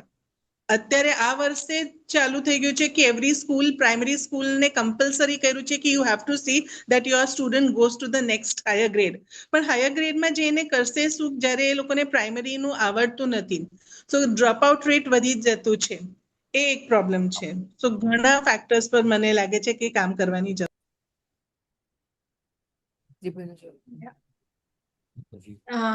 કીર્તિભાઈનો પ્રશ્ન હતો કે સૌથી મુખ્ય ડિફિકલ્ટી શું છે, મુખ્ય પ્રશ્ન શું છે, ટોપ મોસ્ટ? એટલે સંસ્થા માટે કે ખ્યાલ નહીં આવ્યો કીર્તિભાઈને? આ કામ કરવા માટે આ કામ કરવા તમને આગળ વધારે skill person availability and dedicated worker. હવે યંગ બ્લડમાં વોલન્ટરી વર્ક એન્ડ ડેડિકેશનનું થોડું ઓછું મળી રહ્યું છે અમને જોવા. તો they are coming only for job and money. તો અત્યારે જે અમે વધારે કામ કરવાનો વિચારો ધરાવીએ છીએ, બધું પગાર તો બધાને આપવા જ પડશે. વી નો કે ઇટ ઇઝ અ નેસેસિટી. પણ એની સાથે ડેડિકેટેડ અને એથિકલ જે વાત કહેવાય ને, તે આપણે વી આર લેકિંગ.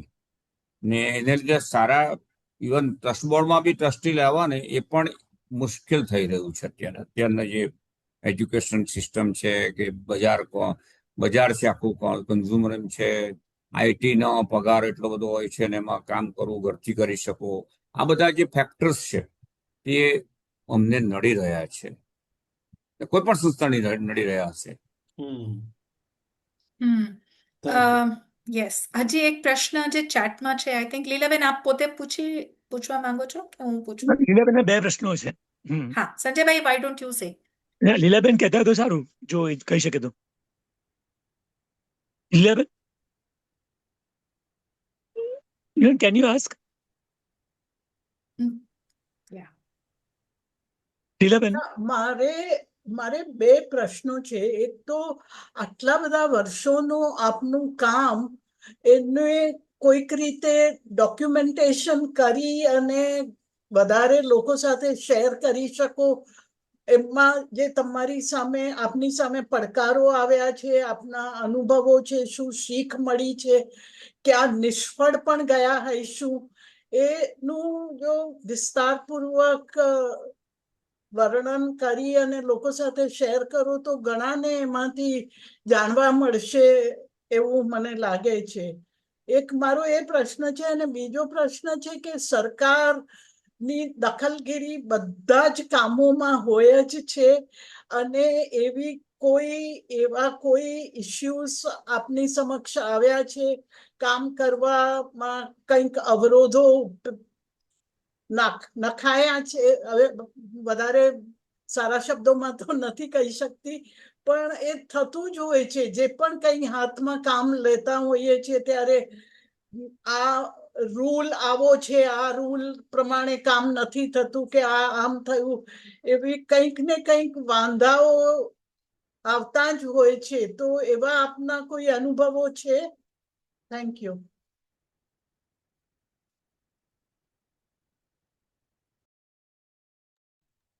પ્રમાણમાં છે ને તે અમને કદાચ શરૂઆતના વર્ષોમાં બહુ સારા અનુભવો રહ્યા, અને હજુ બી આજની તારીખમાં જિલ્લા લેવલે જે સંસ્થાની છાપ છે અને અમારો જે સંબંધો છે ને તે બહુ પ્રમાણમાં અમને દખલગીરી રૂપ નથી. હા, નિયમો હમણાં જે સરકારના હોસ્પિટલ ચલાવવા માટેના કે તમે જે કોઈ પ્રોગ્રામ લો એ બધાના જે ફોલો કરવામાં આપણા થોડા સ્વૈચ્છિક સંસ્થાઓના લિમિટેશન્સ આવે. એ બધું, ધારો કે ક્વોલિફાઈડ નર્સ આટલા પર આટલી જોઈએ જ, આવું હોય તો જોઈએ જ, પીછીથી કચરો નહીં વળાય તો મારે ડ્રાય રૂમ જ રાખવો. એટલે આવા બધા નિયમોમાં બહુ એ જે બધા લાવે છે એ લોકો, ત્યારે આપણે એનો સામનો કરવો પડે છે. અને મને યા કોમને આપણે એ કાયદાના બંધનમાં તે તૈયારી રાખવી પડે છે. એટલે એ થોડું, અને એ હવે એ ડિસ્ટર્બન્સ વધી ગયું છે. પણ અમારા પ્રમાણમાં સરકાર સાથેના પહેલેથી બહુ સારા, અમને ઘણા બધા પ્રોગ્રામોમાં, અને પહેલેથી અમારું સંકલન બહુ કહે ને કે સાઇનર્જેટિક, અમે કોઈ કામ ડુપ્લિકેશન નહીં કરવું અને સરકારના જે પ્રોગ્રામો હોય તેની સાથે રહીને કરવું. એટલે ધારો કે હોસ્પિટલના જે હોય, ટ્યુબ લાઇગેશન હોય કે એમટીપી હોય, જે બધું હોય, ઇવન આજની તારીખમાં અમારે ત્યાં દર સોમવારે પીએચસીની સિસ્ટર આપીને જ વેક્સિનેશન કરે છે. અમે એ અમારી જાતે વેક્સિનેશન ને એવું પહેલેથી નહીં શરૂ કરેલું.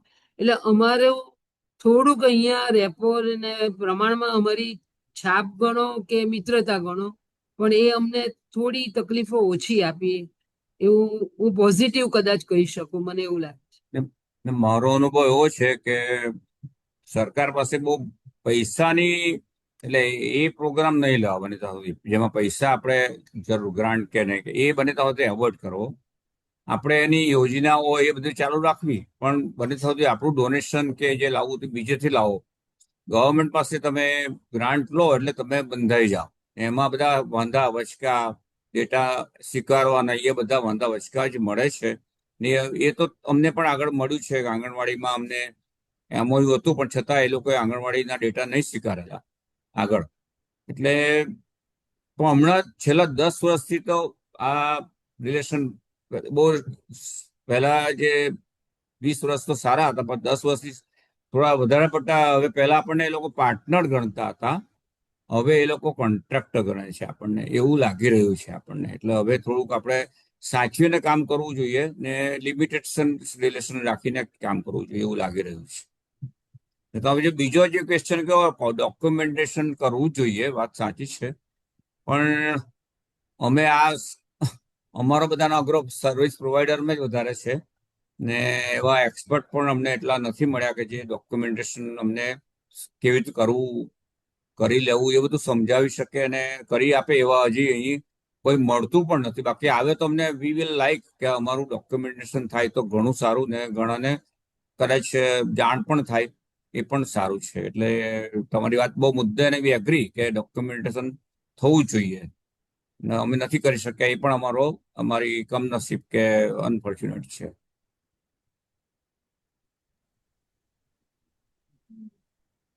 બહુ સરસ ચર્ચા ચાલી રહી છે, પણ સંજયભાઈ, હજી એક હેન્ડ રેઝ છે, આપણી પાસે ટાઈમ છે? હા હા, એકાદ મિનિટ લઈએ, પછી 2 મિનિટનો વિડીયો છે, એટલે વાંધો નહીં આવે. Okay. બધાને રસ પડે છે બરાબર. એટલે પ્રીતિબેન, અ, હા, મારો પ્રશ્ન એ છે કે એમણે પેલા વાત કરી કે કોમ્યુનિટીમાં શિક્ષણમાં ભુવાઓનું પણ એમણે શિક્ષણ કર્યું. એટલે ખાલી સર્પદંશ માટે કરેલું કે પછી કોઈ બીજા રોગ માટે પણ આ કાર્ય એમને કરવું પડ્યું?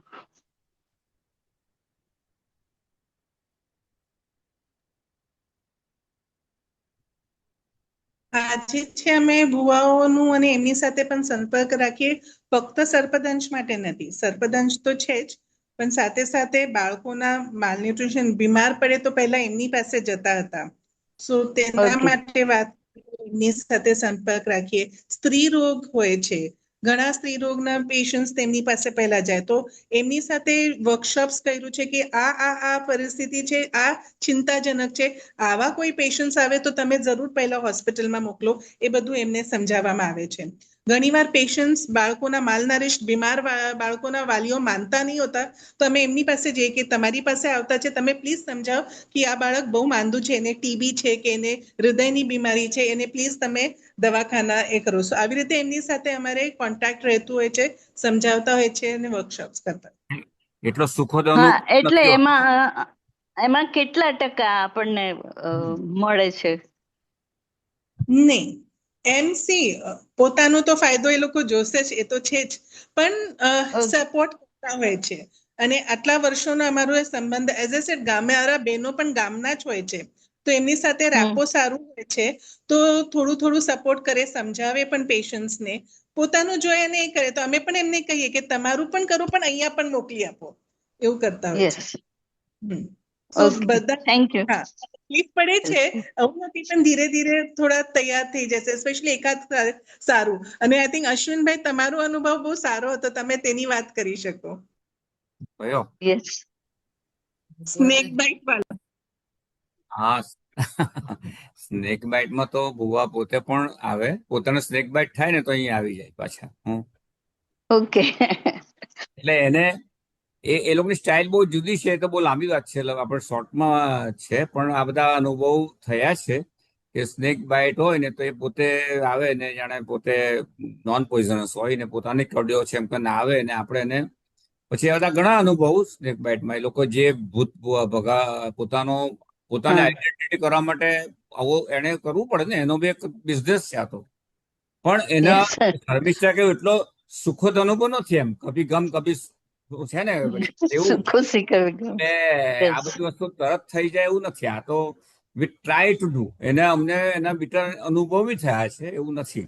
પણ તમે એમાં થોડુંક હવે કદાચ આ બધા કાયદા નીકળ્યા છે એનો બી કદાચ ઉપયોગ કરી શકાય ભવિષ્યમાં, એવું લાગી રહ્યું છે, કારણ કે અંધશ્રદ્ધા નિર્મૂલન કાયદો અને બધું ચાલી રહ્યું છે. પણ જો એ લોકો સહકાર આપતો હોય તો આપણે કરવું જોઈએ. પણ એના બેડ રિઝલ્ટ પણ અમને મળ્યા પણ છે, પણ હવે જેટલું થાય એટલું સારું એમ કરીને ચલાવી રહ્યા છે થોડું. કારણ કે અત્યારે અંધશ્રદ્ધા અને સુપરસ્ટિશન તો ગામોમાં ને બધી જ હજી ઓછું નથી થયું, ઇવન પુઅર કે બધામાં ઓછું નથી થયું, ને એ ખરેખર જરૂરી છે, તેમ આરોગ્ય માટે તો ખરેખર જરૂરી છે. પણ એ શર્મિષ્ઠા કેમ થોડા સારા દાખલા મળી રહ્યા છે. સરસ સરસ અનુભવ. તો હવે કોઈ સવાલ છે? સંજીવ, હા, એકાદ મિનિટ માટે કોઈ લઈએ, પછી આપણે 2 મિનિટનો વિડીયો છે નાનકડો, એ જોઈને પછી સમિંગ અપ કરીએ. કોઈ સવાલ નથી ને નીતાબેન? મને ચેટમાં નથી દેખાતું અને હેન્ડ રેઝડ પણ નથી દેખાતા, એટલે ફાઇન. તો Jesna, can you please share the video? Jesna? Yes sir. Yeah please, thank you. ખાલી 2 મિનિટનો વિડીયો છે, જોઈએ આપણે બધા, અને પછી આપણે પૂરું કરીએ.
Yes, Nitaben, Kirtibhai, summing up માટે. મારા તરફથી તો હું I am really personally very excited કે આ સાથીઓ સાથે મુલાકાત મળી, ભલે ઓનલાઈન થયું. ઘણા વર્ષો પછી આટલી ઊંડાણપૂર્વક ફરીથી વાત કરવાનો મોકો મળ્યો. આઈ થિંક આજના સમયમાં પણ જે પ્રકારના કામને આપણે સર્વિસીસ કહીએ છીએ એ એકચ્યુઅલી બહુ જ પાયાના અધિકાર છે અને એના પર આપણે ગ્રામ સેવા ટ્રસ્ટના જે કામો છે એનામાંથી ઘણું બધું શીખી શકીએ છીએ. અને 30 વર્ષના કામ પછીના જે મંથન અહીંયા આખી ટીમે પ્રસ્તુત કર્યા છે, આઈ એમ શ્યોર બધાને માટે બહુ લર્નિંગ એક્સપિરિયન્સ રહ્યો હશે. સહયાત્રીઓ સાથેનું આ વિકાસના રાહબરના માધ્યમથી આપણે મળીએ છીએ. ફરીથી આપને મળવાનો મોકો મળ્યો. Thank you so much Ashwinbhai, Harshaben, Sharmishthaben, Kanchanben, Mihirbhai, thank you so much. અને થેન્ક યુ આ ઓપોર્ચ્યુનિટી એમની સાથે વાતચીત કરવા આપવા માટે. ઓવર ટુ યુ સંજયભાઈ. જી, કીર્તિભાઈ, કઈ તમને કેવું છે ક્લોઝિંગ અપમાં? ના, બિલકુલ. ખૂબ ખૂબ આભાર. બહુ સુંદર કામ થઈ રહ્યું છે અને તમે આવ્યા અને આટલા બધા ઊંડાણમાં સમાન આપી એના માટે તમારો ખૂબ ખૂબ આભાર. Thank you very much.